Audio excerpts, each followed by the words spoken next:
We continue now at the top of Daf Kuf Yud Amud Aleph in Mesechet Kesubos. This is Kesubos Daf 110a. The Mishnah says, "Hamotzi shtar chov al chaveru." Let's say somebody takes out a shtar chov against his friend. V'halo hotzi shemachar lo es hasada. And the other one, meaning the borrower, he has a shtar that says that the lender actually sold him a field. So Admon says, Yochel hu sheyomar. So he's able to claim, he can say, Ilu hayisi chayev lach. If it was really true that I owed you money, so hayalach li paras shelcha kashavacharta li es hasada. You should have collected your debt when you were selling me the field. What are you selling me a field for? You should have just collected the debt. The Chachamim say Zehaya Pikeach. No, what he did was smart. Shemachar lo es hakarka, because he sold him the land. Memneshu yochel amashkano, because then he's going to have land that the guy will be able to take as collateral from him for the debt. And Rashi over here explains, V'alo hotzi shemachar lo sada halova hotzi olav shtar mechirim ucheres l'shtar halva. The lova takes out a document of sale that's dated later than the document of the loan. V'yomer shtarcha mezuya fo he says, the shtar you're taking out against me that I owe you money, it's either forged or it was already paid. Shem hayisi chayev lach, because if I had been chayev to you money, lo yisa mocher li es hasada, you wouldn't have sold me the field. Shayalach ligbos es chovi, you should have just collected your debt, the money that I owed you. If you needed money, why would you sell me a field for money when I have a debt, that when there's a debt outstanding that I owe you money? And again, the Chachamim say, no,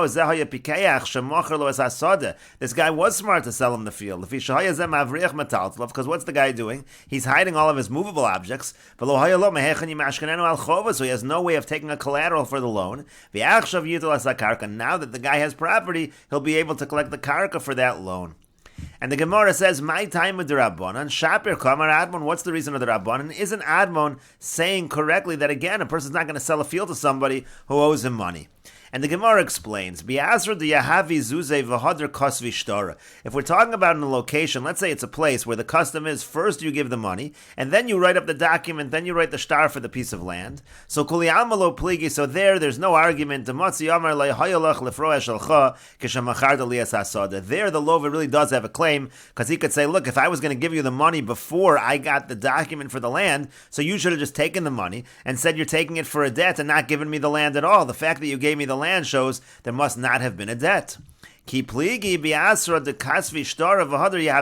whole machlokus between Admon and the Rabbanan is in a place where they write the shtar first and then they collect the money. So Admon holds, so at least he should have had a modah. He should have told witnesses, look, this guy really owes me money, and therefore don't take this sale as evidence that he doesn't owe me money. But the Rabbanan say, no, chavra islay, v'chavra dechavra chavra islay. Your friend has a friend, and the friend of your friend has a friend. He didn't want to tell any witnesses anything about what he was doing, because he was afraid that the word would get out. Rashi over here says, B'asr shalokech yohiv zuzeh, v'hadr kasvi shtar mechiru kol yalma pligi shahayel mocher, la'ake b'chovu hamoshe kibel. If he got the money first, when you sell a property, if you get the money first, he should have just kept the money for the loan. V'lo yichtav lo ashtar, he should have just not written him a shtar for the property. V'kevan shekazvo the fact that he wrote in the document for the property shows there must not have been a debt. But again, Admon says he should have lemimsar modah. He should have at least given a modah. Ve'eni mocher lo ella sheuchal amashkanu. He should have told witnesses, you know what? The reason why I'm selling this property happens to be this is a location. The only way I can get the money is to give the shtar for the property first. But you should know I'm only doing this because I'm going to try to take collateral later. I really do have a loan against this person. But chavra islay. But the Rabbanan say no. The word's going to get out. If the word gets out that the only reason he's selling him property is to take collateral, the guy might not sell him the field, so he doesn't want the word to get out. And the Gemara continues with the Mishnah, Shnayim shotzio shtar chov zel zel. Let's say you have two people and they each take out a shtar chov against the other. Each one has a document that says that the other one owes him money. So Admon says, Ilu hayisi chayev lach. The person with the later document can say, if I really had owed you money, keitzarato love him many. So if I owed you money, what are you borrowing money from me for? I already owe you money. So the fact that I have this later document proves that the earlier document is nothing. I must not owe you money. The Chachamim say, no, zego v'shtar chovo, v'zego v'shtar chovo. Each one is able to collect his debts. We assume that both shtaros are accurate. Rashi over here says, Shnayim shotziu shtar chov ze al ze, Ruvain al Shimon, v'Shimon al Ruvain. Ruvain is a creditor against Shimon, and Shimon's a creditor against Ruvain. Shtar shehotzi Ruvain mukta v'shel Shimon mu'ocher. And Shimon's the one with the later document. So Admon Omer Yachol Shimon Lomer LeRuvain. Admon says that Shimon, the one with the later document, can say to Ruvain, Ilu Chayiv Hayisi Lach. If I was really chayiv to Kedivrei Shtarcha, like it says in your star, Ketzad Atah Love Mimeni. What are you doing borrowing from me? Acharechein. After that, Hayilach Litzvoes Chov Mimeni. You should have just collected your debt instead of borrowing. And again, the Chachamim say Zegova v'Zegova Afilu Hachov Shav. Even if it's an equal debt, Ein Omrim Yaakev Zeh Milva Shel Chaveru B'Shvil Milva Shel Veyu. So the Chacham go a step further. They don't simply say let it cancel out and nobody should give anyone money. Bezin does go to each one's property and actually collects. Each one should collect his debt. And the Gemara says, Itmar, we have the following Machlokas Amoroim. Shnayim shotziu shtar chov zeh. Again, a situation, two people, each one takes out a shtar chov on the other one. Rav Nachman Amar zegove v'zegove. Rav Nachman says this one collects and this one collects. Rav Sheisha Samar, but Rav Sheisha says hafuchim atarto lamali. What's the point of turning everything over if the end result is going to be the same as it stands right now? Rashi over here says, "Hafuchim atarto lamali hanose shnei martzufin shel or umaso and shavem ma yisrael olafoch shel yamin l'smol v'shel smol l'yamin." If a person is carrying two leather packs and they're of equal weight, what's the point of flipping one to the right side and the other to the left side? You're going to end up with the same weight on each side anyway. In other words, what is the point of each one collecting the debt if it just cancels out? Rather, if Sheisha says everyone should just keep his money. And the Gemara now explains. The Kuli Alma Idyus v'idyus Beinanis u'Beinanis Ziborius v'Ziborius. Everybody agrees that if both people have the same kinds of property, they both have Idyus, meaning the best kind of property, or they both have Beinanis, they both have average property, or they both have Ziborius, they both have inferior quality property. Vade afuchim atarto. Certainly that's just an exchange of equal things. There's no point of collecting in such a situation. Ki pligi, when are they arguing? Meaning, when is Rav Nachman and Rav Sheishas, when are they arguing? The Islay Lachad Beinanis, so Lachad Ziborius. The case would be one of them has average property, and the other one has Ziborius, the other one has below average property. Rav Nachman says, Zegova v'Zegova. He says each one should collect. Why? Because Savar b'Shalo hein shaman, because Rav Nachman holds that you evaluate whether property is considered good or average or below average based on the properties that the individual holds. What is his best property? What is his average property? So in such a situation, Asi Bal Ziboris v'Gavi Le Beinanis. So first, the one who has Ziboris, he can collect from the other Beinanis. In general, when you collect the debt, you collect from Beinanis. To have a Gabe Idyus, now that Beinanis becomes his Idyus, it becomes his best. V'Yasahu v'Shakal Ziboris. Now the other one comes along and he has to collect the Ziborius. So you've had an actual exchange of the kinds of property. But Rav Sheisha says, Hafuchim atarto lamali. What's the point of exchanging things that are equal value? Meaning to say, Kasavar b'shal kol adam hein shaman, because he holds that you evaluate Ziborius, Beinanis, and Edius, you evaluate it based on the general standard, based on an objective standard. And therefore, sof kiyasi ahu Beinanis denavshei kashakil. At the very end, in the end of everything, the guy's going to get his original Beinanis. And Rashi over here explains, B'shalo hein shaman, you evaluate based on the person's own property. Masha amru chachamim balcho bebeinanis. When the chachamim say that a balchov collects average property, b'karkos halov shaman, what you're doing is you're evaluating the borrower's property. Shem yesh lalov sada shehi beinanis l'chol adam. Let's say, for example, the borrower has average property and objectively in terms of everyone else's standard. Ve'etzlo hiyidus, but for him this is the best property. Shashar sados of gruos heimena, because everything else he has is less. Ein balchov gova heimena. So according to this approach, meaning to say, according to the approach of Rav Nachman, so then you're going to say that the Baal Chov doesn't collect because that's considered to be Edius. But Rav Sheisha says, no, you evaluate based on the general standard. So therefore, this guy who's going to go collect, he's going to get his Beinanis back. But the Gemara continues, Rav Nachman, but according to Rav Nachman, again, who says you evaluate based on the Lova's property, so my chaz is Dasi Bal Ziboris Beresha, but 1 second, why are we just assuming that the person who owns the Ziboris gets to collect first, and therefore he goes ahead and he collects the Beinanis, which becomes his Edius, and then the other guy has to take his Ziborius? Who says that's how it should go? Lazy Bal Beinanis Beresha, maybe it goes the other way, let the Bal Beinanis collect first, Veligvi Ziborius, now he's going to take the inferior property, Velahadr Veligvi Nehili, and then he's just going to give that right back, because again, if he now has Beinanis and Ziborius, he's going to give the Ziborius over there. So how do you know, Rav Nachman, which direction it goes? And so the Gemara answers to that, no, tzricha, it's needed, the kodim tavi, because he was the first one who made the claim. So the first one who made the claim is also the first one to collect.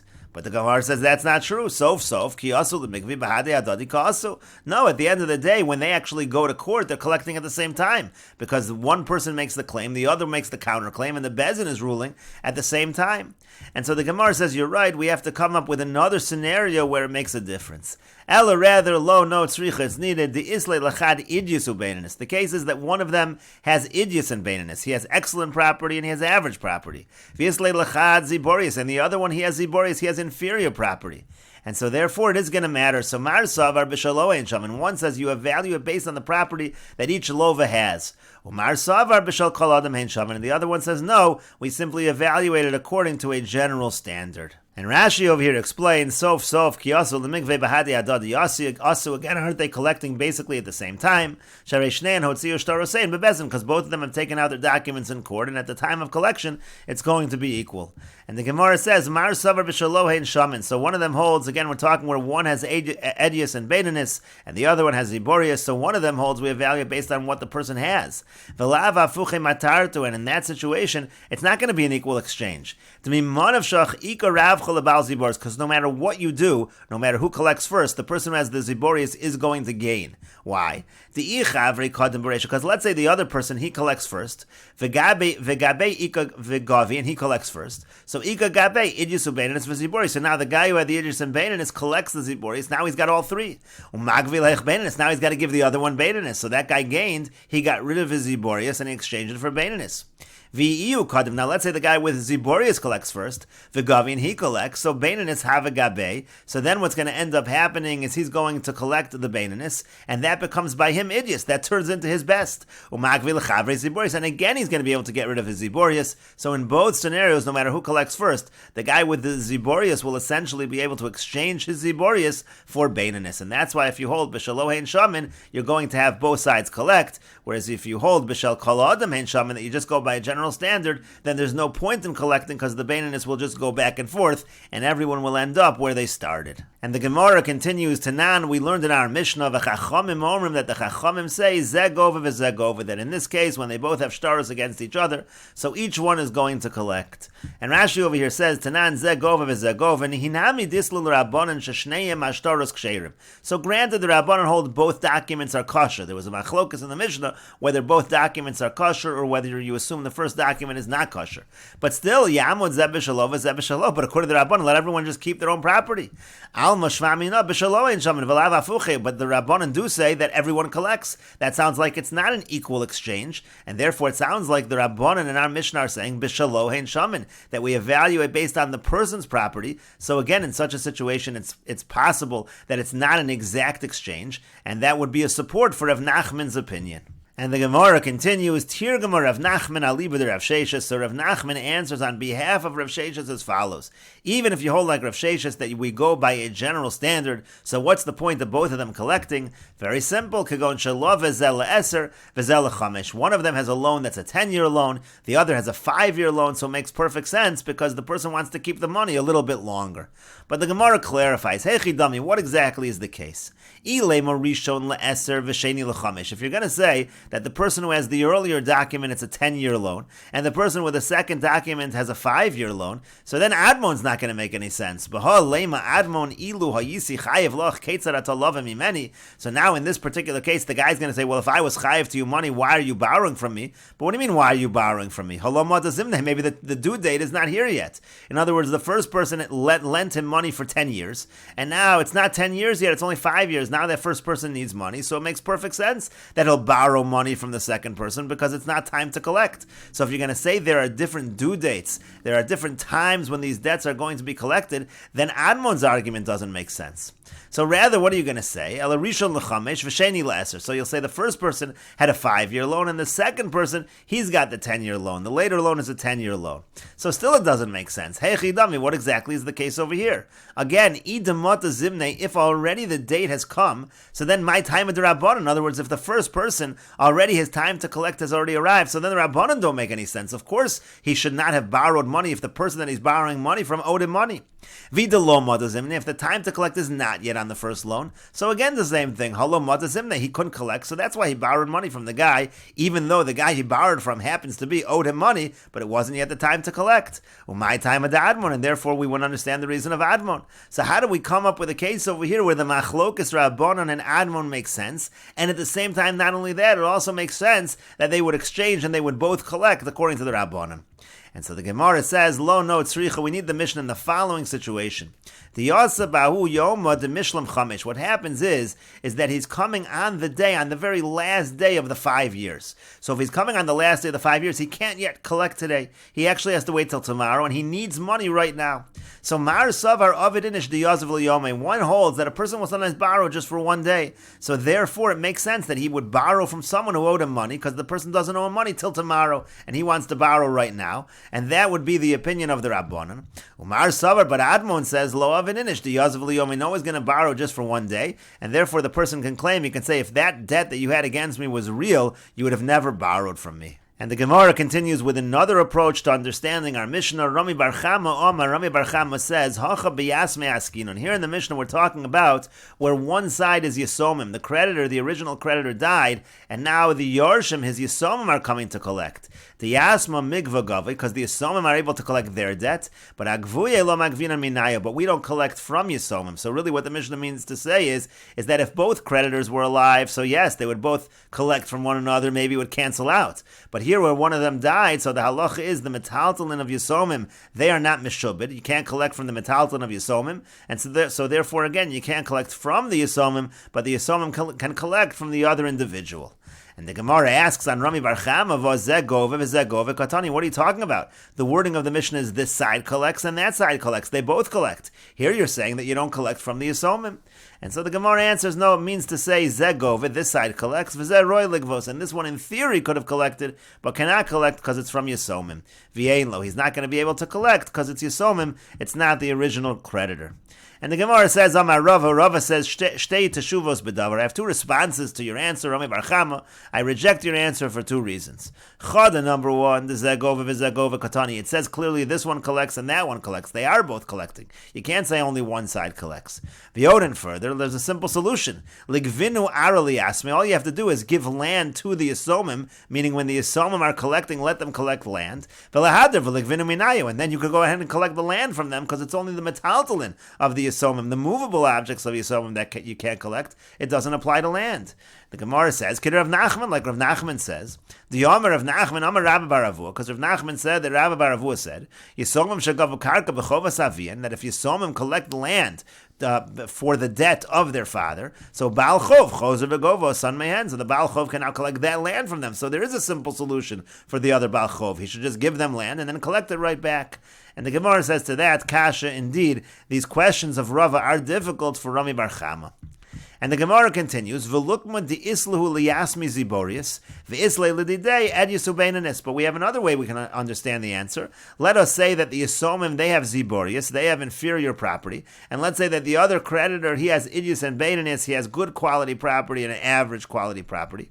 The azli yasmi, so then the Yisomim come along, gavu beinanis umagvu le ziborius. So what they're going to do is very simply, they will collect the beinanis, and then they will give the other one the ziborius. The inami b'shal kol adam hein shamin, because there, even if we say that we evaluate property based on a general standard, ha'ein nifrain minichse yisomim elam ziborius. The halacha happens to be that if you're collecting land from the yisomim, you always take from the ziborius. So then, according to Rav Sheshas, we can have an answer with the yisomim and still be able to explain the Mishnah. You can say, according to Rav Sheshas, the reason why both sides are collecting is because you're talking about yisomim, and what you're going to do is you'll have a situation where they exchange because we only collect. There's a rule that we only collect ziborius from the Yisomim. And to that, the Gemara says, no, hani mili heicha de lo tafas. This rule that you only collect ziborius from Yisomim is if the person didn't seize other land. Havel heicha de tafas, but if the person already had other land of the Yisomim, like in this case, in this situation, the other person has idius and beinanis, and the Yisomim are the ones that have ziborius. So in such a situation, if that were the case, it's as if he's already seized their beinanis property, because again, he's owed money from them, and they're owed money by him. And so therefore, he wouldn't have to give them the baininus and take the ziboris from them, he could say he's already tafas. He could say he's already holding their baininus, and therefore he'd be able to hold on to the baininus. So that could not be an answer on behalf of Rav Sheshes. And the Gemara continues with the Mishnah, Shalosh Arotzos L'Nisuin. There are 3 different lands, 3 provinces when it comes to the halachas of marriage, and the 3 areas are Yehuda, that's the land of Yehuda, Ve'ever HaYarden, and the land on the other side of the Yarden, Ve'hagalil, and the area of the Galil. And what's the halachas in these areas? Ein motziin me'ir le'ir u'mikrach le'krach. You can't make someone move from one city to another city in different provinces, or from one large city to a larger city in different provinces. Aval ba'osa aretz, but when it comes to that same land, that same province, motziin me'ir le'ir u'mikrach le'krach. You can make someone move from one town to the other and from one city to the other. Rashi over here says, Gimel harotzas l'nesuin, shalosh harotzas hein be'eretz Yisrael. Point is, there are 3 areas in Eretz Yisrael. We divide it into 3. Chalukos le'inyan nesuei isha, and they're different in terms of when you're married to a woman. Shem nasa isha b'achas me'en. For example, let's say a person married a wife, took a wife in one of these provinces. Eino yachol lachufa leilech acharav me'eretz al eretz. You can't force that wife to go with you and travel from one province to the other. That's the point in the Mishnah. A person can't force his wife to go, let's say, from Yehuda to Ever HaYarden, from a town in Yehuda to a town in Ever HaYarden. Ein motziin mizu lazu lo me'ir le'ir v'lo me'krach le'krach. You can't take her from one town to another town in a different province, from a large city to a large city in a different province. Krach godol me'ir. Rashi explains a krach is larger than an ear. V'hu makam shvakim. Area of a krach is a place with marketplaces. U'mikol saviva boim sham l'schor. It's a place where everyone comes to do business. V'chol davrim matzi. Boy, anything can be found, or everything can be found in a krach. We'll continue with this discussion in the next video on Daf Yud Amud Beis.